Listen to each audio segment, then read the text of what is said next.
Hallelujah. Praise the name of the Lord. Greetings to all of you in Jesus' wonderful name. Hallelujah. Jai Yeshu Masih ki, Jai Yeshu Masih ki. Hallelujah. Thank you, Jesus. Thank you, Jesus. Thank you, Jesus. Thank you, Jesus. Thank you, Jesus. Thank you, Jesus. Thank you, Jesus. Thank you, Lord. Thank you, Lord Jesus. Hallelujah. Hallelujah. Hallelujah. Thank you, Jesus. Thank you, Lord Jesus. Thank you, Lord Jesus. Praise the name of the Lord. Praise the name of the Lord. Praise the name. Lord Jesus, we bless your holy name this morning. प्रभु जी, हम तेरी स्तुति करते हैं, तेरी आराधना करते हैं, तेरे नाम को ऊंचा करते हैं। यीशु मसीह, अपने जीवन तेरे चरणों में सरेंडर करते हैं। खुदावंद, आज की सुबह यीशु मसीह, मैं तेरे लहू को पुकारता हूँ, तेरे जलाली खून को पुकारता हूँ। मैं तेरे लहू के साए के नीचे आता हूँ। खुदावंद, तेरे इन तमाम लोगों को तेरे लहू के साए के नीचे लाता हूँ। पवित्र खून के साए के नीचे एक एक जन को लेकर आता हूँ। प्रभु यीशु मसीह, इस बाइबल अध्ययन पे, प्रार्थना पे, प्रभु यीशु मसीह, मैं तेरा लहू लगाता हूँ। तेरे खून के द्वारा खुदावंद तेरी जलाली कुदरत काम करे, तेरा जलाली अभिषेक हमारे बीच में काम करे। खुदावंद, तेरा धन्यवाद, धन्यवाद, धन्यवाद, धन्यवाद, धन्यवाद हो। यीशु मसीह, तेरा धन्यवाद हो। प्रभु यीशु मसीह, तेरे पवित्र लहू की जय, पवित्र लहू की जय, तेरे पवित्र लहू की जय हो। यीशु मसीह, तेरे पवित्र पवित्र पवित्र और सामर्थी लहू की जय हो। पवित्र और सामर्थी लहू की जय जयकार, पवित्र और सामर्थी लहू की जय जयकार, पवित्र और सामर्थी लहू की जय जयकार। यीशु मसीह, तेरे पवित्र सामर्थी लहू की जय जयकार, तेरे पवित्र और सामर्थी लहू की जय जयकार। यीशु मसीह, तेरे पवित्र सामर्थी लहू की जय जयकार। हालेलुया। धन्यवाद, धन्यवाद, धन्यवाद, धन्यवाद, धन्यवाद, धन्यवाद, धन्यवाद, धन्यवाद, धन्यवाद, धन्यवाद हो। प्रभु, तेरा धन्यवाद हो। यीशु मसीह, तेरा धन्यवाद हो। यीशु मसीह, तेरा धन्यवाद हो। यीशु मसीह, तेरा धन्यवाद हो, धन्यवाद हो। प्रभु यीशु, तेरा धन्यवाद, धन्यवाद हो। तेरे लहू की जय जयकार। यीशु नासरी, पवित्र लहू की जय जयकार। यीशु नासरी, पवित्र लहू की जय जयकार। यीशु नासरी, पवित्र पवित्र पवित्र लहू की जय जयकार, पवित्र लहू की जय जयकार, पवित्र लहू की जय जयकार, पवित्र लहू की जय जयकार, पवित्र लहू की जय जयकार, पवित्र पवित्र पवित्र लहू की जय जयकार हो। पवित्र पवित्र पवित्र लहू की जय जयकार हो। पवित्र पवित्र पवित्र लहू की जय जयकार हो। पवित्र लहू की जय जयकार हो। Hallelujah, hallelujah, hallelujah. Lord, we bless you. Lord, we bless your holy name. Lord, we praise you. Lord, we praise your holy name, holy name. Jesus, we praise your holy name. Hallelujah. Thank you, Jesus. Thank you, Jesus. Lord, we bless you. Hallelujah. प्रभु, हम तेरा धन्यवाद देते हैं आज की सुबह। Lord, for this new day that you granted us, we bless your name. Bless your name for this new day, Lord Jesus. तेरा धन्यवाद, धन्यवाद, धन्यवाद, धन्यवाद हो, धन्यवाद हो। प्रभु, मैं एक एक जन पे जो ऑनलाइन है तेरा लहू छिड़कता हूँ। प्रभु, एक एक जन पे तेरा खून छिड़कता हूँ। और खुदावंद, जो भी यीशु मसीह इस तेरे ब्रॉडकास्ट को, तेरे संदेश को बाद में भी सुनेंगे, खुदावंद, उन पे भी तेरा खून छिड़कता हूँ। यीशु मसीह नासरी, तेरे लहू की कुदरत को खोलता हूँ। यीशु मसीह नासरी, तेरे लहू के जलाली अभिषेक को खोलता हूँ। यीशु मसीह, तेरे लहू के जलाली अभिषेक को मैं खोलता हूँ। यीशु मसीह, तेरे लहू के जलाली अभिषेक को खोलता हूँ। खुदावंद, इस ब्रॉडकास्ट पे तेरा खून लगाता हूँ। Jesus of Nazareth, let your Holi spirit move. Let your Holy Spirit move. Let your Holy Spirit move. यीशु मसीह, तेरा पवित्र आत्मा काम करे।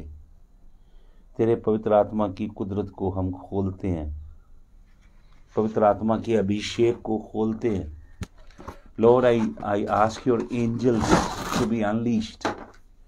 Lord, I unleash your angels in the name of Yahushua HaMashiach. Lord, deploy your angels this morning. Lord, deploy the angelic host, the angelic being. Give you glory, Jesus. For I give you glory, Jesus. I give you glory, Jesus of Nazareth. Deploy the angelic beings, Lord. The angels, Lord. तेरे दूतों को मैं खोलता हूँ खुदावन। यीशु मसीह, तेरे स्वर्ग दूतों को खोलता हूँ। यीशु मसीह, तेरे दूतों को खोलता हूँ। तेरा धन्यवाद हो यीशु मसीह, तेरा धन्यवाद हो। प्रभु यीशु मसीह, तेरे लहू की जय जयकार हो। तेरे पवित्र पवित्र पवित्र सामर्थी लहू की जय जयकार हो। तेरा धन्यवाद हो यीशु मसीह, तेरा धन्यवाद हो। धन्यवाद हो यीशु मसीह, तेरा धन्यवाद हो। यीशु मसीह, तेरा धन्यवाद हो। प्रभु, मैं एक एक जन पे तेरे लहू को छिड़कता हूँ जो ऑनलाइन कनेक्ट हो रहे। खुदावन, तेरा खून छिड़कता हूँ। हालेलुया, तेरा धन्यवाद हो। तेरी हो महिमा जलाली यीशु मसीह। हालेलुया। Thank you Jesus, thank you Jesus. खुदावन जी, तेरे खून की कुदरत को खोलता हूँ। तेरे वचन के द्वारा प्रभु हमें शुद्ध करना। तेरा वचन निर्मल जल है जो हमें धोता है। खुदावन, तेरे वचन के द्वारा हमें यीशु मसीह की मानिंद बनाना। तेरे वचन के द्वारा हमारी कमियां घटियां दूर करना। प्रभु, तेरे वचन के द्वारा हमें तेरी नज़दीकी में लाना, तेरी कुर्बत में, तेरे सानिध्य में लाना। तेरे वचन के द्वारा तेरी बुद्धि, ज्ञान और प्रकाश से हमें भरना। खुदावन, हम तेरा धन्यवाद करते हैं यीशु मसीह के जलाली नाम में, आमीन। मैंने पहले भी आपसे 2-3 सेशन में 2-3 महीने पहले इस विषय पे अध्ययन किया, जिसकी और थोड़ी गहराई में आज आपको मैं लेके जाना चाहता हूँ। विषय है राजा दाऊद का इजरायली प्रजा का जनगणना करना। It's about David taking census of Israel.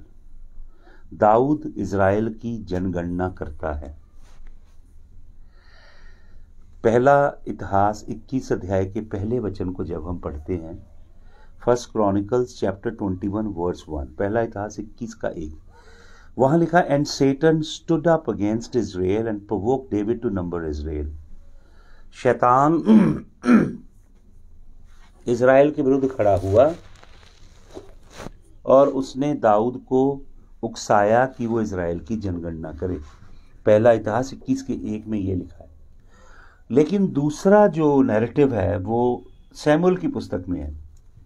Samuel की पुस्तक, दूसरा सैमुएल 24 अध्याय का एक वचन, 2 सैमुएल 24 वर्स नंबर 1। तो वहां क्या लिखा है, and again the anger of the Lord was kindled against Israel and he moved David against them to say go number Israel and Judah. दूसरे सैमुएल 24 की 1 में लिखा है कि यहोवा का क्रोध भड़का इजराइल के विरुद्ध में, कि उसने दाऊद का हृदय मूव किया कि दाऊद इजराइल की जनगणना करे।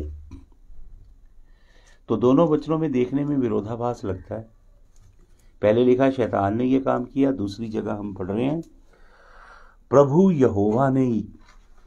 प्रभु यहोवा का क्रोध भड़का इजराइल के विरुद्ध में। तो आज आपको कुछ और इसकी गहराई में हम चलेंगे। अगर आप पढ़ेंगे एक्सोडस जिसे हम कहते हैं निर्गमन, उसका 30 अध्याय का 12 से 14 वचन, वहां पे परमेश्वर ने एक विधान ठहराया था।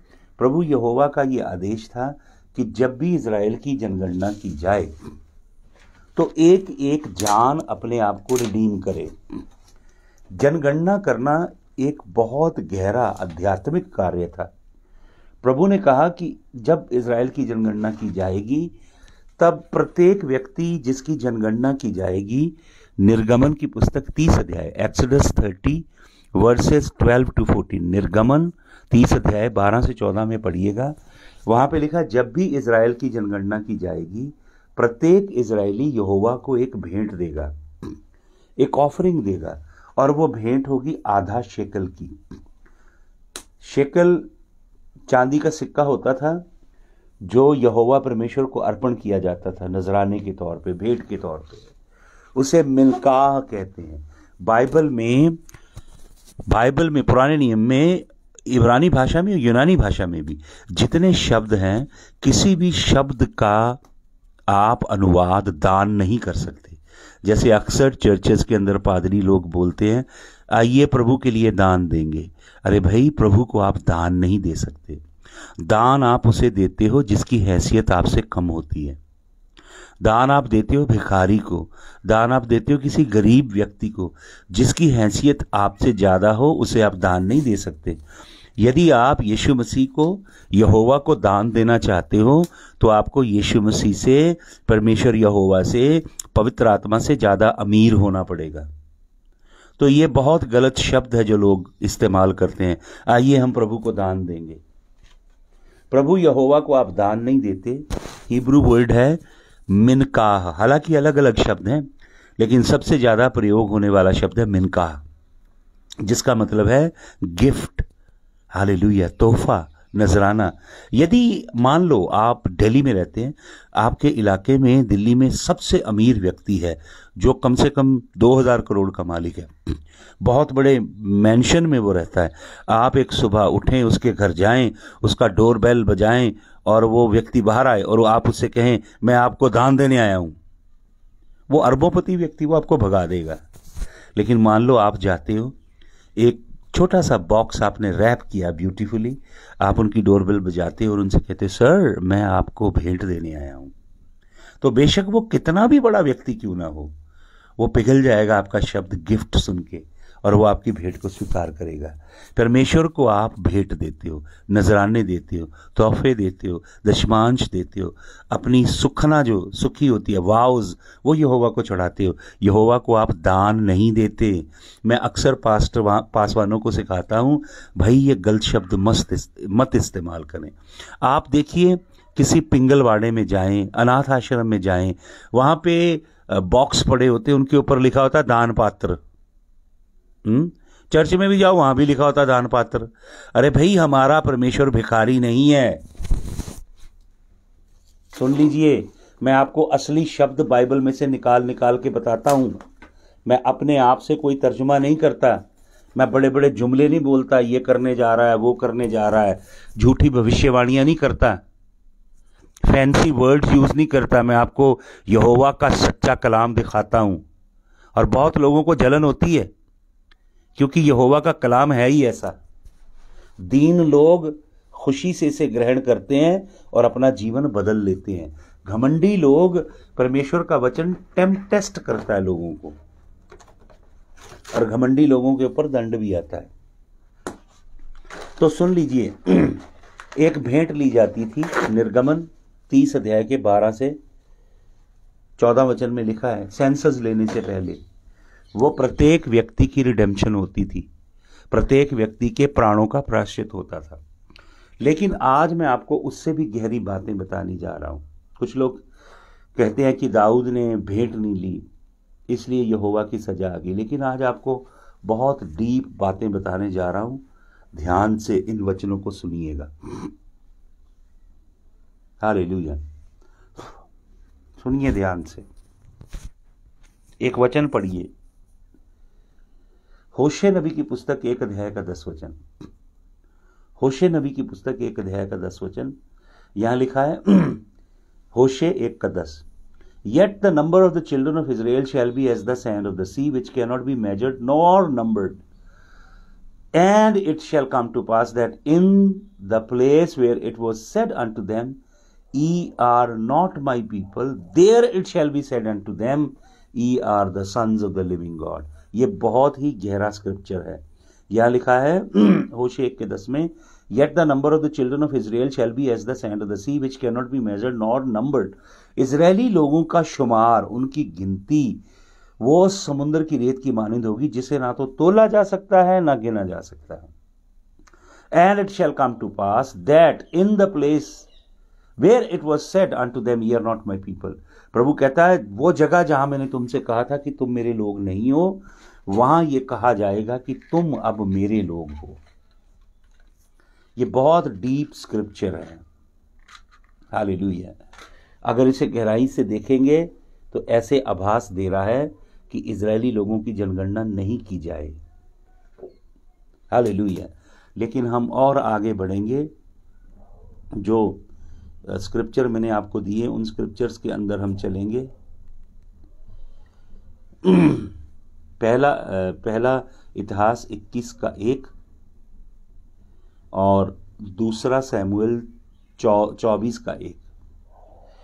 तो जो वर्ड है यहां दोनों में नंबर इजराइल, इजराइल की गिनती कर, नंबर इजराइल, दोनों आयतों में एक वर्ड है नंबर इजराइल, गिनती कर, इजराइल की जनगणना कर।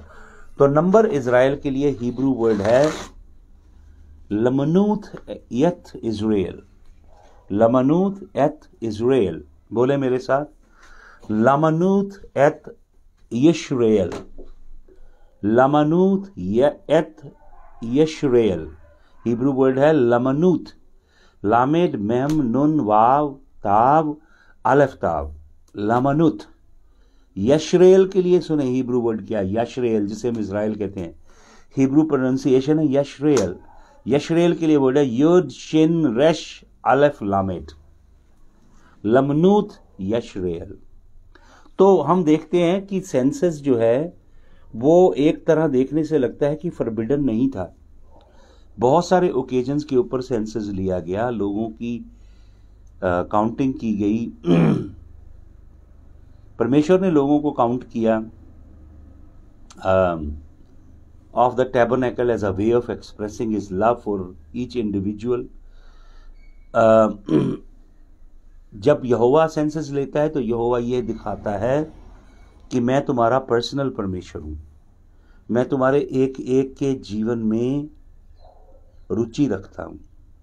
आपको मालूम एक सेंसस लिया जाता है स्टडी ऑफ टोरा, जिसे हम हिब्रू में बोलते हैं टोरा। कौन कौन अध्ययन करना चाहेगा, मिनियान जिसे बोलते हैं, ऑल्सो टेकन फॉर मिनियान।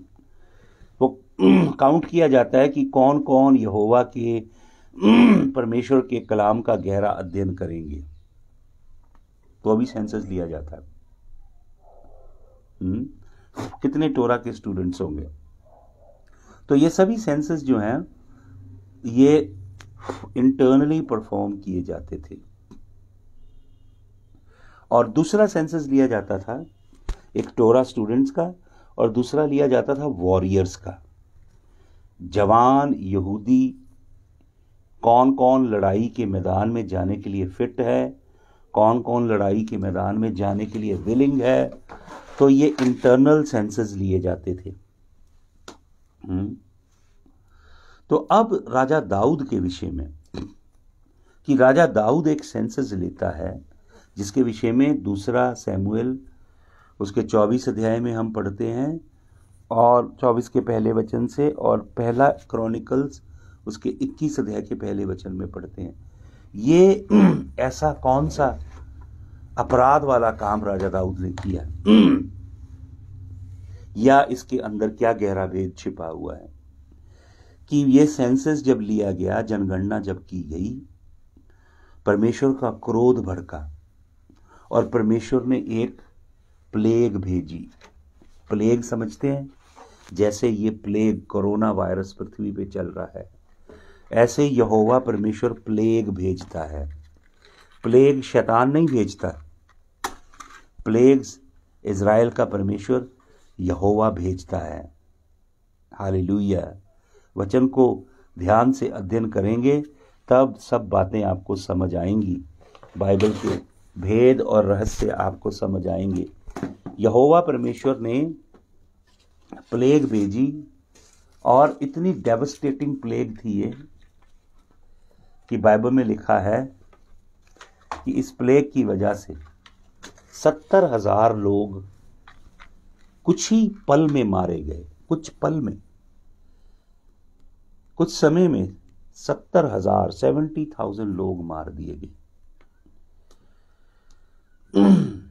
तो ये बड़ी ही एक, मैंने बहुत अरसा इन स्क्रिप्चर के ऊपर लगाया, इन बातों का अध्ययन करने के लिए। मैं सालों साल गुजारता हूँ ओरिजिनल टेक्स्ट में जाके, हिब्रू, ग्रीक, एरामिक, लैटिन और बहुत सारे रिसोर्सेज को ढूंढता हूँ, खंगालता हूँ, तब एक संदेश पैदा होता है। तब पर मैं इसके ऊपर मैं बहुत से घंटों की, शायद 50-60 आवर से ज़्यादा की स्टडी कर चुका हूँ इस विषय के ऊपर। मैंने पहले भी 2-3 घंटे की शिक्षा डाली है। तो ये स्पिरिट रेल्म की बातें हैं। आत्मा की दुनिया में क्या घटता है, कैसे घटता है, क्यों क्या क्या चीज़ें घटती हैं। प्लेग्स क्या है? प्लेग्स के लिए मैंने आपको बताया था जो शब्द है वो बहुत से शब्द फिलिस्तियों के देवताओं के नाम हैं, कसदियों के देवताओं के नाम हैं, सुमेरियों के देवताओं के नाम हैं, गिरगिशाइटों के देवताओं के नाम हैं, अमालेकियों के देवताओं के नाम हैं। तो परमेश्वर उन बदरुओं को, डीमंस को आज़ाद कर देता है अपनी प्रजा के खिलाफ, उन्हें दंड देने के लिए, सजा देने के लिए। प्लेग्स के ऊपर अध्ययन कीजिए, आपको बहुत कुछ मिलेगा सीखने के लिए। तो 70,000 लोग मारे गए। तो अगर हम पढ़ते हैं, मैंने दोनों वर्सेस आपको दी, कि एक जगह तो लगता है कि शैतान ने उकसाया और दूसरी जगह लगता है परमेश्वर का क्रोध भड़का।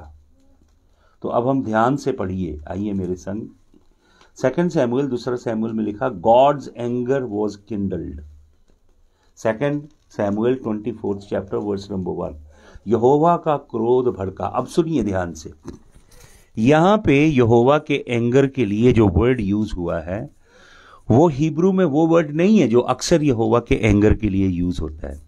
यहां पे सैमुएल की पुस्तक में एक बड़ा यूनिक वर्ड यूज हुआ है, जो वर्ड है अनेप। अनेप हिब्रू वर्ड है अनेप। अनेप का मतलब एंगर नहीं होता, it doesn't have to be anger. Rather अनेप का मतलब होता है डीप ग्रीफ, सोर डिसअपॉइंटमेंट, बहुत गहरा क्षोभ, बहुत गहरा डिसअपॉइंटमेंट, निराशा बहुत गहरी, या बहुत गहरा दुख। यहोवा के हृदय में बहुत गहरा दुख हुआ, यहोवा को बहुत गहरी निराशा हुई, जो वर्ड है अनेप। और लिखा अनेप was kindled, anger was kindled English में लिखा, भड़का। तो किंडल के लिए हिब्रू वर्ड है खरार। खरार जिसका मतलब है ग्रो वार्म, गर्म हो जाना, गर्म। जैसे मान लो आपको कोई सडन इमोशन लगता है, आपको क्रोध आता है, अचानक कोई व्यक्ति बहुत स्टूपिड काम करता है और आपको बहुत क्रोध आता है, तो जब क्रोध के इमोशन आपकी बॉडी के अंदर एग्रीवेट होने लगते हैं, आप एंगर को इमोट करते हो, तो आपकी बॉडी गर्म होने लगती है, वार्म होने लगती है। सौरों में और क्रोध में ऐसा होता है कि आपकी बॉडी वार्म हो जाती है and you start becoming intense. ये इंटेंसिटी को दिखाता है। यहां पे इसका अनुवाद ज्यादा बेहतर ये नहीं होगा कि यहोवा का क्रोध भड़का, ज्यादा बेहतर अनुवाद ये होगा कि यहोवा को इंटेंस ग्रीफ हुआ, यहोवा परमेश्वर को इंटेंस ग्रीफ या यहोवा परमेश्वर को गहरी डिसअपॉइंटमेंट हुई। समझ रहे हैं आप? इंटेंस ग्रीफ और डीप डिसअपॉइंटमेंट। हालेलुया।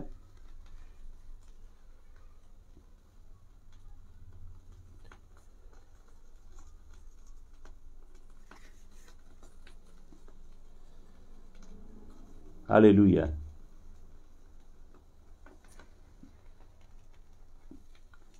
तो हम देखेंगे कि परमेश्वर एक इंटेंस डिसअपॉइंट के पॉइंट पे रीच हुआ। तो यहां पे ये लगता है that God move David to take a census, कि यहोवा ने मूव किया, पुश किया, मोटिवेट किया या प्रोवोक किया राजा दाऊद को कि वो सेंसस ले। लेकिन ओरिजिनली, असल में जो हिब्रू सेंस है वो ये बताती है God moved David against Israel. Hallelujah. God, परमेश्वर का क्रोध असल में इजराइल के विरुद्ध में भड़का। समझ रहे हैं आप? और उसकी जो वजह है उसके ऊपर आज हम मनन करेंगे। अगर आप पढ़ेंगे ना 20 अध्याय, पहला इतिहास का 20 अध्याय, 19 और 20 अध्याय, तो आप देखते हैं राजा दाऊद एक काम करता है। क्या काम करता है? राजा दाऊद इजराइल की धरती को साफ करता है from the seed of the hybrid. जो हाइब्रिड थे, जो दानव थे, उनका बीज अभी भी बाकी था इजराइल में। आपको मालूम, यहोशुआ और इजरायली कबीले कभी भी उनके ऊपर गालिब नहीं आए। वो मिक्स्ड जो सीड था, हाइब्रिड था, हाइब्रिड जो ऑफस्प्रिंग थी दानवों की, दैंतों की, नफलीमों की, वो इजराइल में थी और इजरायली लोग उनके ऊपर विजयी ना हो पाए। तो डेविड ने, राजा दाऊद परमेश्वर के हार्ट के मुआफिक व्यक्ति है। उसने सबसे पहला काम क्या किया? उसने 19 अध्याय और 20 अध्याय अगर आप पढ़ेंगे फर्स्ट क्रॉनिकल्स, उसने अपने योद्धाओं को साथ में लिया। और आपको मतलब ये योद्धा कौन थे? ये वो 500 लोग थे जब राजा दाऊद छिप रहा था केव ऑफ अदुल्लाम में, और राजा दाऊद के बेटे अबशलोम ने राजा दाऊद के विरुद्ध में बलवा किया था। तब राजा दाऊद के पास वो 500 लोग जो आए इजरायली, जो बिल्कुल निकम्मे थे, निठल्ले थे, बेकार थे, राजा दाऊद ने उनको विल्डरनेस में, जंगलों में गोरिल्ला वार के लिए ट्रेंड किया और उनको योद्धे बना दिया। जो बेकार लोग थे, जो निठल्ले लोग थे, जो मतलब किसी काम में स्किलफुल नहीं थे, कोई एसेट नहीं था उनकी लाइफ में, कोई वैल्यूएबल स्किल नहीं था उनके पास, राजा दाऊद ने उन्हें योद्धे बना दिया। हालेलुया। आपको मालूम, परमेश्वर के सच्चे खादिम क्या करते हैं? परमेश्वर के सच्चे खादिम जो निकम्मे, निठल्ले, बेकार लोग होते हैं, उन्हें भी योद्धे बना देते हैं। हालेलुया। जब वो उनके संग रहते हैं, उन्हें ऐसा कोच और ट्रेन करते हैं, योद्धों में बदल देते हैं। उन्हीं निठल्ले, निकम्मे 500 लोगों की फौज ने वो सारे दानवों को मार दिया। जब सारे दानव मार दिए गए तो शैतान को गुस्सा चढ़ गया। शैतान चाहता था मिक्स्ड सीड इजराइल में बना रहे। शैतान आज भी यही चाहता है, आपके जीवन में हाइब्रिड सीड बना रहे, आपके जीवन में जंगली बूटी बनी रहे, आपको कभी सच्चे कलाम से जुड़ने नहीं देगा। वो पूरी रीति से सच्चे वचन की ओर आपको आने नहीं देगा। आपको बांध के रखेगा फरेब के साथ, झूठ के साथ, गलत शिक्षा के साथ, ईसाइयों के रीति रिवाज और परंपराओं के साथ बांध के रखेगा। वो आपको कभी सच्चे वचन की ओर पूरी तरह नहीं आने देगा। राजा दाऊद जैसा व्यक्ति चाहिए जो परमेश्वर के दिल के मुआफिक है, जो इन दैंतों को, हाइब्रिड को, मिक्स्ड सीड। आपको मालूम, प्रभु यीशु मसीह ने एक पैराबल अपने शिष्यों को सिखाया कि एक व्यक्ति ने अच्छा बीज, खरा बीज अपनी भूमि में बोया। जब पौधे निकले तो उसके नौकरों ने उसको जाके बोला, स्वामी आपने तो खरा बीज बोया था, लेकिन जंगली बूटी कहां से निकल आई? तो उसने कहा, यह शत्रु का काम है। शत्रु आके जंगली बूटी बोता है, शत्रु जंगली बूटी बोता है, और वो आपके जीवन से उन जंगली बीजों को निकलने ही नहीं देता। झूठी शिक्षा के ईसाई रीति रिवाज परंपराएं जिन्हें आप मान रहे हो, जो वचन में नहीं है, वचन में नहीं लिखा, लेकिन मान रहे हो क्योंकि आप कहते हो कि यह रीत सदा चली आई, प्राण जाए पर वचन ना जाए। ईसाइयों की मजहब की रीत सदा चली आई है? और जो सच्चे वचन को दिखाते हैं उनको आप बोलते हो कि कलीसिया को तोड़ रहे हैं, ये हेरेटिक्स हैं, क्योंकि वो आपके फ्लो के संग नहीं बहते ना आपके साथ।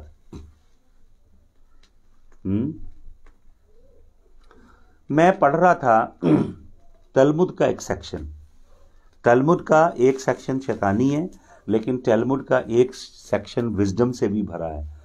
तो तलमुद के सेक्शन योमा 22b में अगर आप पढ़ेंगे तो वहां सेंसस के विषय में लिखा है, जो कि होशे 1:10 के ऊपर इंटरप्रिटेशन है। Yet the number of the children of Israel shall be as the sand of the sea, which cannot be measured nor numbered. तो यहां पे जो ये लिखा है कि इजरायलियों की गिनती समुद्रों की रेत की मानंद होगी, जो गिनी नहीं जा सकती और तोली नहीं जा सकती। तो तलमुद ये बताता है कि जो समुद्रों की सैंड है वो भी लिमिटेड है, there is a limit to all that. तो ग्रामेटिकली ये पॉजिटिव स्टेटमेंट है, लेकिन ये प्रोहिबिशन बन जाती है। ये इंपेरेटिव मूड में है, हिब्रू ग्रामर के अंदर इंपेरेटिव मूड में, जिसका मतलब कैन नॉट बी नंबर्ड को आप समझेंगे शुड नॉट बी नंबर्ड। यदि इज़राइल यहोवा की आज्ञा में चले, यहोवा की व्यवस्था में चले, यहोवा के वचनों, यहोवा की वाचा के अनुसार जीवन बिताए, तो यहोवा परमेश्वर प्रोटेक्ट करेगा इज़राइल को और बरकतों से भरेगा। लेकिन यदि इज़राइली कौम यहोवा परमेश्वर को त्यागे, यहोवा के हुक्मों और विधियों को पांवों के नीचे रौंदे, तो यहोवा परमेश्वर की ब्लेसिंग लिमिटेड हो जाएंगी। ये वर्ष बताती है there is unlimited blessing, and because of your sin and disobedience you will have a very limited blessing. बहुत से मसीह लोग हैंड टू माउथ होते हैं, बहुत से मसीह लोगों की बरकतें रुक गई हैं, बंद हो गई हैं, क्योंकि जब आपके ऊपर बरकतों की बारिश आई तो आप बहुत अहंकार से भर गए थे। तो प्रभु आपको सिखा रहा है कि पैसे पे मत भरोसा कर, अपनी बड़ी जॉब पे मत भरोसा कर, उसकी मत डींग मारना। यहोवा को अपना बल, यहोवा को अपनी सामर्थ समझना, यहोवा की भुजाओं पे भरोसा करना। धन आज है, कल नहीं होगा। Hallelujah, hallelujah. जैसे लोगों की गिनती करना एक सेंस ऑफ इंडिविजुअलिटी क्रिएट करता है,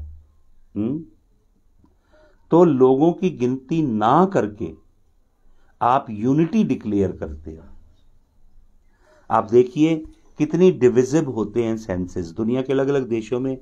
ये 2020 से पहले सेंसेस लिए गए पूरे वर्ल्ड में, लोगों को यूनिक आईडीज दी गई और लोगों को डिवाइड किया गया उनकी जाति के आधार पे, धर्म के आधार पे, भाषा के आधार पे, उनके एरियाज के आधार पे, उनके फाइनेंशियल स्टेटस के आधार पे।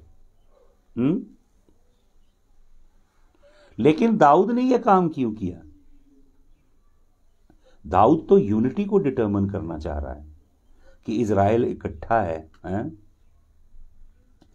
जैसे ये यूनिटी को ऐसे जैसे नॉर्थ कोरिया की यूनिटी है। नॉर्थ कोरिया देखा आपने? एब्सोल्युटली डिक्टेटोरियल नेशन है। कोई व्यक्ति अपने विचार व्यक्त नहीं कर सकता। Freedom of speech is equal to 0 in North Korea. वहां पे मतलब किम योंग क्रेसी है, किम योंग क्रेसी। ना डेमोक्रेसी है ना डिक्टेटरशिप है, किम योंग क्रेसी। जो वो बोलेगा वही होगा। तो प्रभु तो ये बताना चाहता था अपने सेंसस से कि हर एक व्यक्ति मेरे लिए इंपॉर्टेंट है। मैं हर एक व्यक्ति का पर्सनल परमेश्वर हूं। हर एक व्यक्ति को मैं पर्सनली जानना चाहता हूं, पर्सनली परमेश्वर का दिल इतना बड़ा है कि पूरे ब्रह्मांडों के ब्रह्मांड उसके दिल में समा सकते हैं, और परमेश्वर का दिल इतना छोटा भी है कि आपको इंडिविजुअली जान सकता है। हालेलुया। तो प्रभु क्या देखता है? सुनिए ध्यान से। प्रभु अपने लोगों में यूनिटी देखना चाहता है, एकता। एकता। आपको मालूम, बहुत से मसीह लोगों के जीवन में यूनिटी नहीं है। क्यों नहीं है? क्योंकि शैतान आता है आपके जीवन में, आपके जीवन में घमंड डालता है। बहुत सारे लोग किसी उस्ताद से सीखते हैं, और उस उस्ताद से सीखते सीखते शैतान उनसे ये बोलने लगता है कि अब तो तू इससे कहीं आगे चला गया, अब तुझे कहीं और से सीखने की जरूरत है। किस रीति से अंधकार की शक्तियां लोगों के जीवन को यूनिटी से बाहर निकाल के ले जाती हैं। आपको मालूम, परमेश्वर की दृष्टि में प्रभु के लोगों का एक मन और एक चित्त होना कितना इंपॉर्टेंट है। पहली कलीसिया जो थी यरूशलेम की, उनके बीच में परमेश्वर के ऑर्गेनिकली काम होते थे। बिल्कुल बिल्कुल ऑर्गेनिक पावर थी खुदावंद की। कोई बनावट नहीं थी, कोई दिखावा नहीं था उस कलीसिया के अंदर। उस कलीसिया के अंदर जो आजकल हम सब लोगों के पास इक्विपमेंट हैं, गैजेट्स हैं, जो हमारे पास मॉडर्न फैसिलिटीज़ हैं, जो इंफ्रास्ट्रक्चर है हमारे पास, वेल्थ है, पैसा है, चेलों के पास कहाँ था? चेलों के पास कोई बिल्डिंग नहीं थी, कोई ऑडिटोरियम नहीं था। चेलों के पास बहुत क्या कहते हैं, फैंसी बहुत एक्सपेंसिव म्यूजिकल इंस्ट्रूमेंट नहीं थे उनके पास, सिंथेसाइजर नहीं थे उनके पास, ऑर्गन नहीं थे उनके पास महंगे महंगे इक्विपमेंट नहीं थे, उनके पास साउंड सिस्टम नहीं था महंगा महंगा, उनके पास बहुत महंगे महंगे रिकॉर्डिंग स्टूडियोज नहीं थे। वो चेले महंगे महंगे वस्त्र पहन के, बड़ी फैंसी क्वायर्स बना के, बहुत बढ़िया होर्डिंग साइन लगा के, बिलबोर्ड लगा के, फ्लैक्सेस लगा के, तस्वीरें अपनी लगा के ऐसे कोई काम नहीं करते थे। साधारण रीति से वो काम करते थे। चर्च बिल्डिंगें भी नहीं थी। आपको मालूम, बाइबल में 14 रेफरेंसेस हैं जो ये बताते हैं कि कलीसिया घरों में लगती थी। चेलों ने अपने डेरे नहीं बनाए, चेलों ने अपनी बादशाहियां खुद नहीं खड़ी की, अपने लिए बड़े फैंसी पैसा इकट्ठा करने वाला काम नहीं किया चेलों ने।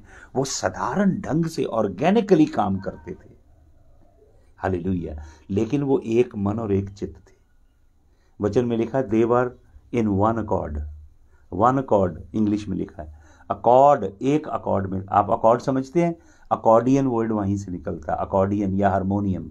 अकॉर्डियन के अंदर हारमोनियम की तरह सुरें होती हैं, वाइट होती हैं और ब्लैक होती हैं। जब वाइट और ब्लैक मिल के बजती हैं ना, तब सुर पैदा होता है। अगर मान लो कोई व्यक्ति हारमोनियम या ऑर्गन बजा रहा है और वो एक ही सुर बजाता जा रहा है, एक ही जा जा जा जा, तो कोई मेलोडी पैदा नहीं होगी। समझ रहे हैं आप? यीशु मसीह की कलीसिया, सब हम मिलके, कोई सा रे गा मा पा धा नी सा, हम सब मिलके एक मन होते हैं। हमारे अंदर इंटरनल आत्मिक यूनिटी होती है। मैं आपको बताना चाहता हूं, यूनिटी का मतलब कंफॉर्मिटी नहीं है। दुनिया में जो डिक्टेटर होते हैं वो कौन सी यूनिटी लाते हैं?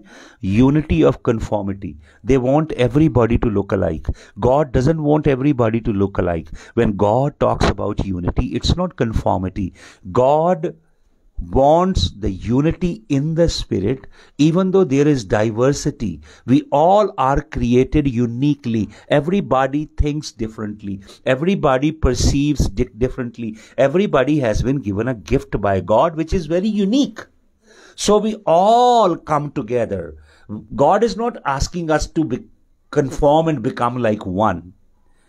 It's not uniformity. आपको मालूम, यूनिफॉर्म स्कूल्स में, आर्मीज में, बड़े बड़े इंस्टीट्यूशंस में यूनिफॉर्म क्यों पहनवाते हैं? They want you to look alike. They want you to become according to their vision. परमेश्वर ऐसी यूनिफॉर्मिटी नहीं चाह रहा है। परमेश्वर चाह रहा है इंटरनल यूनिटी। हालेलुया। समझते हैं आप? इंटरनल यूनिटी क्या है? आत्मा में एक होना, परमेश्वर के वचन पे विरोध नहीं करना, परमेश्वर की आज्ञाओं को मानना, परमेश्वर के आत्मा का विरोध नहीं करना, परमेश्वर के रूहानी विधानों का विरोध नहीं करना, एक मन एक चित्त होना। मैंने देखा है कि कैसे शैतान तोड़ देता है लोगों को। मैंने कई जगह, कई कलीसियाओं में सालों साल जाके सेवकाई की। बहुत कुछ प्रभु ने मेरे द्वारा बोया वहां पे, लेकिन वहां के पासवानों ने, प्रेज द लॉर्ड, फट्टी पोंछ दी, स्लेट साफ कर दी, जय मसीह की। भूल गए कि किसी व्यक्ति ने कितने साल आके आपके अंदर मेहनत की है, परिश्रम किया है और प्रभु का कीमती वचन बोया है, अपना अभिषेक बोया है। भूल जाते हैं सब, क्योंकि हर व्यक्ति का अपना अपना एजेंडा है। हर व्यक्ति अपने जीवन में सीढ़ी चढ़ के आगे जाना चाहता है। तो परमेश्वर देखना चाहता था यूनिटी, क्योंकि परमेश्वर वो देखता है जो हम नहीं देखते। सुनिएगा ध्यान से, क्यों इस सेंसस की बड़ी भयंकर सजा आई, इसका बहुत गहरे रीजंस जो मैंने कई साल समय अध्ययन किया प्रभु के वचन में, और परमेश्वर के आत्मा ने मुझे ये सिखाया, वो मैं आपसे बांट रहा हूं। Hallelujah, hallelujah. तो मैंने आपको बताया, परमेश्वर के आत्मा ने दाऊद को उभारा कि दाऊद इज़राइल की क्या करे, सेंसस ले। और दाऊद ने इज़राइल का सेंसस लिया। आपको मालूम असल में क्या है ये? सुनिए ध्यान से, ध्यान से सुनिए। सेंसस जो है वो परमेश्वर तब भी लेता है। आपने गिडियन की स्टोरी सुनी, गिडियन की, गिदाउन की। प्रभु यहोवा गिदाउन को फलिश्तियों के ऊपर विजय देने जा रहा है, इज़राइल को फलिश्तियों के दास्तव से छुड़ाने जा रहा प्रभु यहोवा। तो गिदाउन जो है वो आह्वान देता है, हजारों जूइश लोग जुड़ जाते हैं। प्रभु कहता है मुझे इतने नहीं चाहिए, बीच में से कम होते जाते हैं, कम होते जाते हैं। आपको मालूम अल्टीमेटली प्रभु क्या कहता है? प्रभु कहता है मुझे वो लोग चाहिए जो नदी में से जाके एक डॉग की तरह पानी पिए, जैसे कुत्ता पीता है पानी वैसे पिए। जब गिदाउन ने ये बात कही तो आपको मालूम गिदाउन को कितने साथी मिले ये काम करने के लिए? केवल 300, केवल 300 मनुष्य एग्रीमेंट में थे, यूनिटी में थे, परमेश्वर की आज्ञा मानने वाले थे। लेकिन वो 10,000 के लिहाज से जो पहले आए थे सारे चले गए। परमेश्वर को वो नहीं चाहिए थे, परमेश्वर को वो वफादार लोग चाहिए जो परमेश्वर कहे वही कहना आपने हम आगे। हालेलुया। परमेश्वर कहे दिन तो दिन, परमेश्वर कहे रात तो रात। समझ रहे मेरी बात आप? अपनी इंटरप्रिटेशन की जरूरत नहीं है। हालेलुया। तो आपको मालूम, censuses use to single out rebellion, कि कितने लोग रिबेलियस हैं, कितने लोग परमेश्वर की आज्ञा नहीं मानते। उनको बाहर निकालना। परमेश्वर प्रोटेक्ट करता है हम्बल लोगों को जो परमेश्वर की आज्ञा में जीते हैं। परमेश्वर अपनी प्रोटेक्शन का, अपनी सुरक्षा का अम्ब्रेला, छाता उनके ऊपर रखता है और वो उसके छाते के नीचे छिपे रहते हैं। जब डिसयूनिटी आती है, डिसयूनिटी पाप को लेकर आती है, परमेश्वर अपना अम्ब्रेला हटा लेता है। परमेश्वर अपना अम्ब्रेला उनसे हटाता है जो रिबेलियस है, जो परमेश्वर की आज्ञा में बने रहना नहीं चाहते। हालेलुया। और प्रभु यहोवा ने भांप लिया है, प्रभु यहोवा ने जान लिया है कि इज़राइल में रिबेलियस लोग हैं, इज़राइल में ऐसे मनुष्य हैं जो ना तो राजा दाऊद के संग खड़े हैं, ना परमेश्वर यहोवा के संग खड़े हैं। हालेलुया।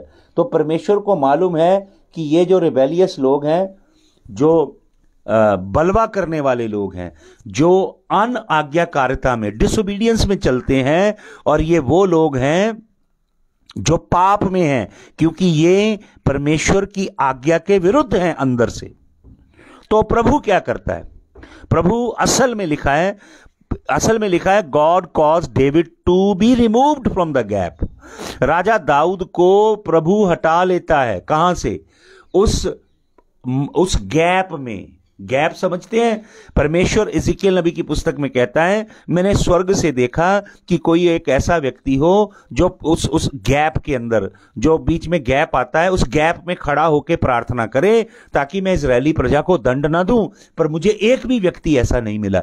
गैप के अंदर प्रार्थना करने वाला, अर्थात मध्यस्थ की प्रार्थना करने वाला, आपके लिए प्रार्थना करने वाला, आपके लिए परमेश्वर के आगे विनती करने वाला, ताकि यहोवा की सजा आपके ऊपर ना आए, यहोवा का दंड आपके ऊपर ना आए। सच्चे यहोवा के गडरिए, सच्चे यहोवा की भेड़ों को चराने वाले गैप में खड़े होकर प्रार्थना करते हैं। प्रभु का दास प्रेरित पौलुस कहता है, मैंने दिन और रात आंसू बहा बहा के प्रार्थनाएं की है तुम्हारे लिए। दिन और रात मैंने तुम्हें प्रभु का वचन सिखाया।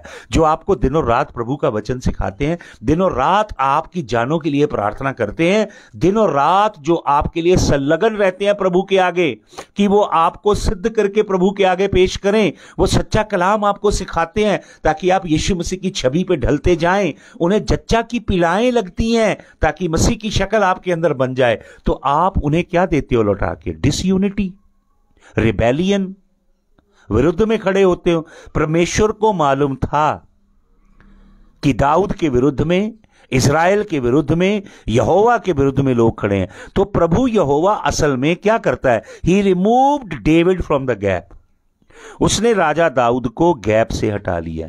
जैसे मूसा मध्यस्थ की प्रार्थना करता है, जैसे वचन में लिखा है, यिर्मयाह मध्यस्थ की प्रार्थना करता है इजरायली कौम के लिए, जैसे प्रेरित पौलुस प्रार्थना करके कहता है कि मैं श्रापित हो जाऊं पर इजराइल का घराना बचा लिया जाए, जैसे हमारा पिता इब्राहिम मध्यस्थ की प्रार्थना करता है, जैसे हमारा मुक्तिदाता यीशु मसीह पिता के दाहिने हाथ दिन और रात मध्यस्थ की प्रार्थना करता है। लेकिन डिसयूनिटी, लेकिन अधर्म, लेकिन बलवा, लेकिन परमेश्वर के विरुद्ध में आंतरिक रीति से खड़े होना सजा लेके आता है। तो परमेश्वर को मालूम था इजराइल में ऐसे 70,000 लोग हैं जो परमेश्वर के विरुद्ध में हैं, जो इजराइल के संग एकता में नहीं खड़े हैं, जो आत्मा के सूत्र में नहीं बंधे हैं, जो परमेश्वर के कलाम के आगे अपने आप को दीन नहीं करते हैं।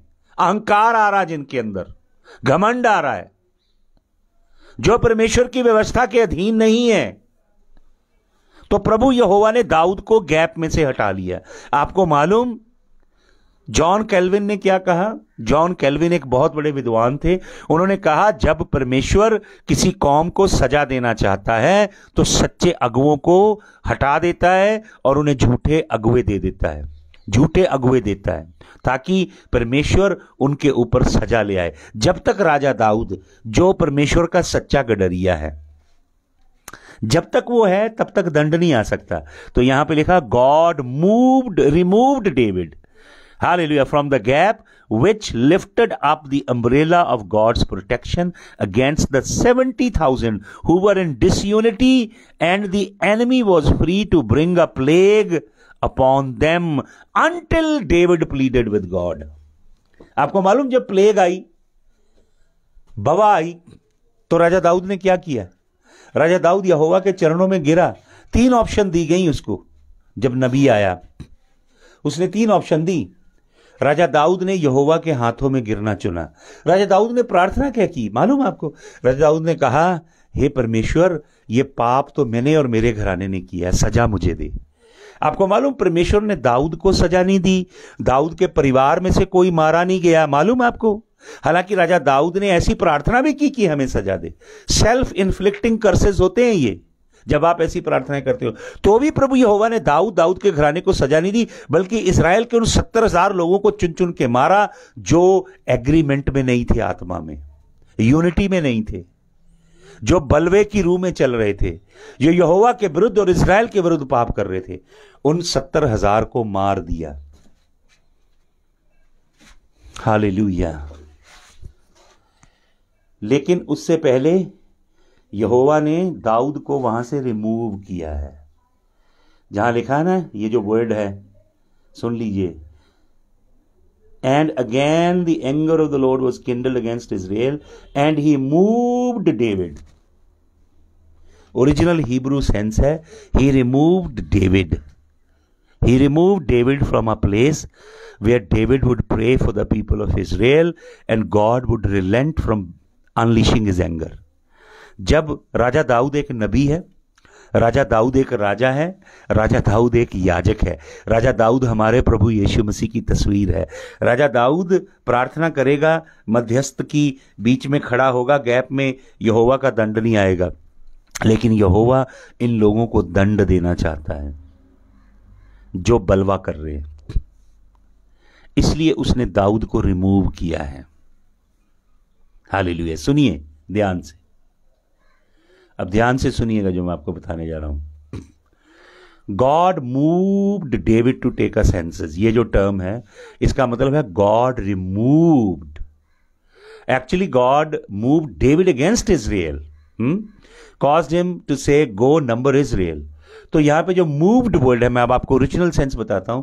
जो वर्ड है मूव्ड, हिंदी में लिखा है उकसाया। मूव्ड वर्ड है यसेत, यसेत, यसेत, विच इज इन हिपहाल कॉजेटिव। निफाल और हिफाल दो फॉर्म्स होती हैं हिब्रू ग्रामर के अंदर। ये हिपहाल है और कॉजेटिव फॉर्म में है, कॉजेटिव वर्ब फॉर्म में है, और इसका रूट वर्ड है सॉथ। सॉथ का मतलब होता है टू एंटाइस और टू परसुएड। तो हिपहाल फॉर्म में जब ये आ जाता है, it would suggest that God was trying to persuade David to turn away from Israel. प्रभु यहोवा दाऊद को परसुएड कर रहा था, आत्मा में, दाऊद की आत्मा में बोल के उसे परसुएड कर रहा था कि वो इजराइल से दूर हटे, ताकि यहोवा इजराइल को सजा दे सके। Hallelujah. When he did this, caused the enemy to sought or persuade or provoke David to perform a census. और मैंने आपको बताया शैतान परमेश्वर का नौकर है, वो परमेश्वर की आज्ञा के अनुसार ही काम करता है, परमेश्वर की आज्ञा के बाहर जाके काम नहीं कर सकता। तो जब परमेश्वर चाहता था कि वो दाऊद को बीच में से निकाले ताकि वो उन 70,000 दुष्ट लोगों को सजा दे सके, तो वचन में क्या लिखा है? सौथ मैंने आपको बताया, जिसका मतलब है यसेथ का रूट वर्ड है सॉथ, जिसका मतलब एंटाइस और परसुएड। और हिपहाल फॉर्म में जब ये आया तो इसका मतलब है कि परमेश्वर दाऊद को परसुएड कर रहा था, अंदर उसकी आत्मा में उसे मना रहा था ताकि वो इजराइल से दूर जाए। और शैतान ने आके इजराइल के सेंसस का आइडिया डाला, जिसकी वजह से सजा आई। आपको मालूम, इजराइल के अंदर ऑलरेडी शैतान का आत्मा काम कर रहा था दाऊद के बेतशेबा के पाप के बाद। एक प्रोटेक्शन की लेयर ऑलरेडी टूट चुकी थी, राजा दाऊद के परिवार के अंदर सिन हैड ऑलरेडी एंटर्ड, और उसी की वजह से सुलेमान जो बेतशेबा का बेटा था, राजा दाऊद की जो लेजिटिमेट औरतें थीं, जो उसकी सही रानियां थी, सही रीति से उसकी पत्नियां बनी थी, उनमें से जो पहलौठा पुत्र था अबशलोम, उसको राजगद्दी मिलनी थी। लेकिन शैतान अंदर घुस गया और अबशलोम का रिबेलियन हुआ, अदोनीजा ने रिबेलियन किया राजा दाऊद के और शैतान सिविल वॉर लेके आ रहा था राजा दाऊद के विरुद्ध में। राजा दाऊद के राज्य को तोड़ना चाहता था, लेकिन राजा दाऊद के होते वो काम नहीं कर पाया, पर दाऊद ने सुलेमान को राजा बनाया, जबकि यह हक पहलौठे पुत्र का था। और सुलेमान के बाद प्रभु ने कहा, तेरे पिता के कारण मैं तेरे राज्य में ऐसा अनर्थ नहीं करूंगा, तेरा राज्य तोड़ दूंगा मैं, लेकिन तेरे पिता के कारण तुझ पे दया करूंगा।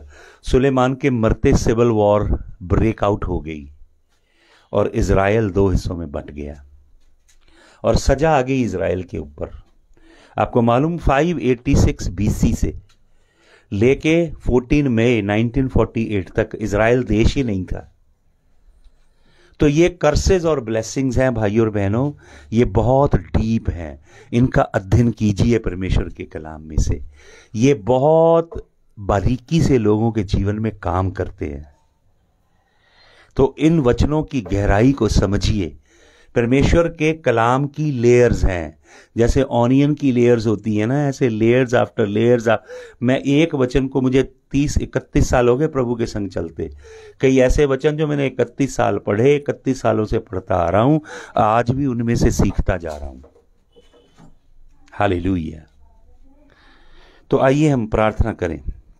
खुदावंद मैं दानिश को तेरे सन्मुख लाता हूँ, भाई को खुदावंद, प्रदीप कुमार को तेरे सन्मुख लाता हूँ।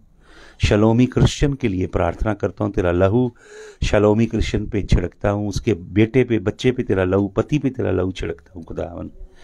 Lord, I pray for Bahadur Singh Akash, that you touch him, touch Geeta Masih, that your hand be upon Geeta Masih, upon Mangal Masih Thapa, Lord, that your hand be upon him and upon his family, upon his loved ones in Nepal. I plead your blood, Lord. I pray for Amia Bindu Gupta, that you bless dear brother Amia. Bless, Lord. Lord, I pray, continue to teach him your deep things. Continue to unravel your glory and majesty unto him, I pray, Lord. Lord, I pray for Malkiyat Gill and his family. And Lord, I also pray for Sahota family. I speak your blessing. I speak your anointing. I speak your favor, Lord God. Hallelujah. Hallelujah.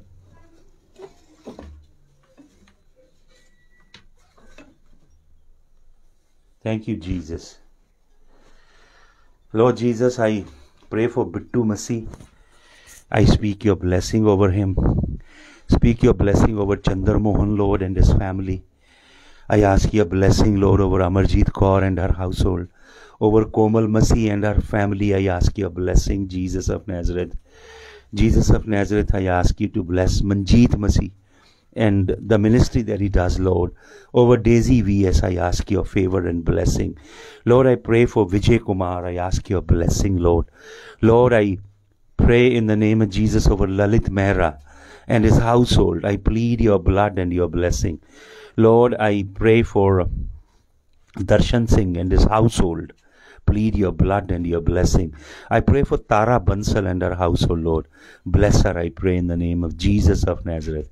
Lord, bless Brother Raman Khan and his wife Reena Khan and his daughters and his mother. Lord, I plead your blood over them. Lord, I pray for Anita Rani. I plead your blood over Anita Rani.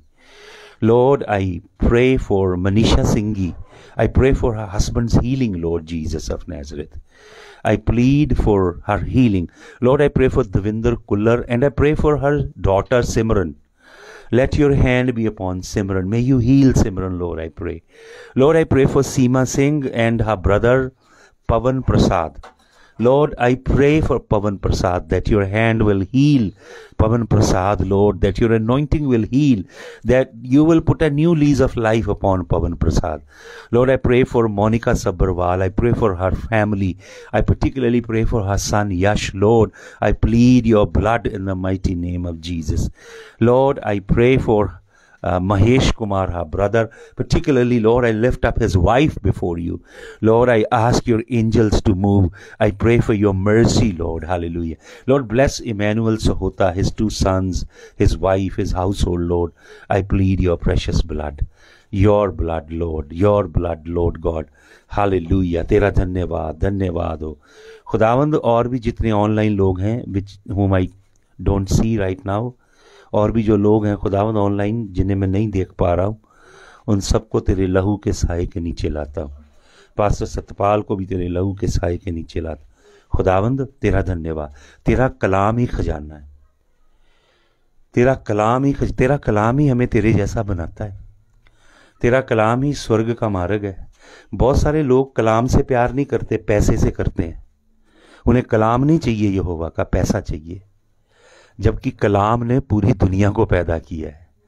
इसी कलाम ने सोना चांदी हीरे मोती पैदा किए हैं. खुदावंद हम तेरे कलाम के भूखे हैं, तेरे वचन के भूखे हैं, क्योंकि मनुष्य रोटी से नहीं जीवित रहता, वरन तेरे मुंह से निकलने वाले हर एक कलाम से जिंदा रहता है. तो खुदावंद एक बार फिर मैं भाई पवन प्रसाद को तेरे लहू में छिपाता हूँ. खुदावंद हालेलुया. तेरा धन्यवाद. तेरे नाम की महिमा करते हैं खुदावंद. तेरे नाम को ऊंचा करते हैं. तू जलाली है, तू अब्दी है खुदावंद. तेरे जैसा कोई नहीं है. तेरी महिमा हो खुदावंद. हालेलुया. तेरा नाम ऊंचा हो. यीशु मसीह तेरे जलाली नाम में इस प्रार्थना को हम मांगते हैं. आमीन, आमीन, आमीन. हालेलुया. खुदावंद ममता सब्बरवाल को तेरे लहू में छिपाता हूँ, खास करके इनके ब्रदर के लिए जिसका कोर्ट केस चल रहा है उसे तेरे हुजूर में लाता हूँ, तेरा लहू छिड़कता हूँ खुदावंद, तेरा नाम ऊंचा हो यीशु मसीह, तेरे नाम के वसीला से खुदावंद। रीमा शमीम को तेरे लहू में छिपाता हूँ, इनकी फैमिली को, पाकिस्तान में जो उनके सिबलिंग्स हैं, इंग्लैंड में, यूएस में, सबको तेरे लहू के साए के नीचे लाता हूँ। हालेलुया खुदावंद। तनुजा सेठ को भी तेरे लहू में छिपाता हूँ, उसके घराने को तेरे लहू में छिपाता हूँ खुदावंद। मीनू सूद को, उनके घराने को तेरे लहू में छिपाता हूँ। अभिषेक सूद के लिए प्रार्थना करता हूँ खुदावंद, उनके घर को, ख़ानदान को तेरे खून में, तेरे जलाली लहू में छिपाता हूँ खुदावंद जी। तेरा धन्यवाद हो। हालेलुया। आज का पूरा दिन तेरे जलाल में गुजरे खुदावंद। सुनीता गुड़िया कंसवर को अपने लहू में छिपाएं खुदावंद। हालेलुया। तेरे नाम की महिमा हो, तेरा नाम ऊंचा हो खुदावंद। यीशु मसीह तेरे जलाली नाम में इस दुआ को हम मांगते हैं। सब बोले मिलके आमीन। हालेलुया आमीन। खुदावंद आप सबको बरकत दे। सबको जय मसीह की।